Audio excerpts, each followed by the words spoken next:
they couldn't any justification doing that anywhere else. And bottom line was, when it all settled, that the order came from the executive branch that Chris was no longer welcomed in the legislative branch. Well, and that's substantiated by the fact that our Sergeant of Arms, Judy Christensen, did not know a Chris Pentico or about this issue. Well, you know, to wrap this up, I just want to say that I was completely floored when at a meeting of people who were very concerned about this issue, it was brought up, and someone asked, well, is Chris in the room? Can he come up and speak to this issue? And when I saw Chris go up, I thought, oh my gosh, this is a young man that I'd been talking to for weeks. I saw him actually over a period of more than that, where I'd see him at meetings or see him around the Capitol Annex. Never put him together with this infamous man who was found guilty of trespassing. So very interesting, because he's a very quiet, mild-mannered person, and I was totally surprised. Well, Chris, what do you have to say the last couple minutes?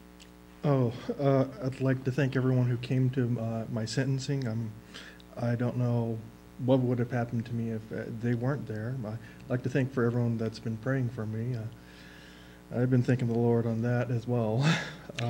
I think one of the things that we have to be concerned about in the future is if this can happen to any individual. You know, I mean, it happened to you, it could happen to any one of us, and I think that it certainly raised some issues. I know the legislature will be dealing with it, and I think it also shows the importance of people showing up and attending things like this. And Liz, in addition to that, I've had some of my constituents call me and are concerned about this issue because they're of the same concern. It could happen to anyone if this happens, and Right. They don't like it.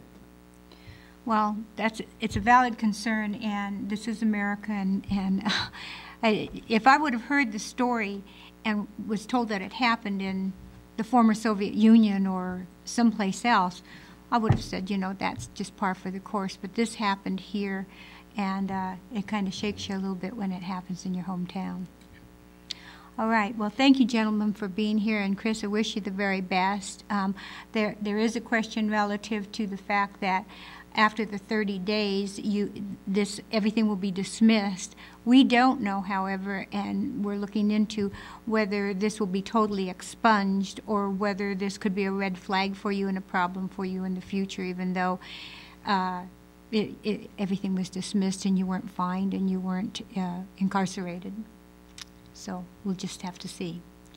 Thank you for joining us. I'm Elizabeth Allen Hodge. The program is Legislative Watch.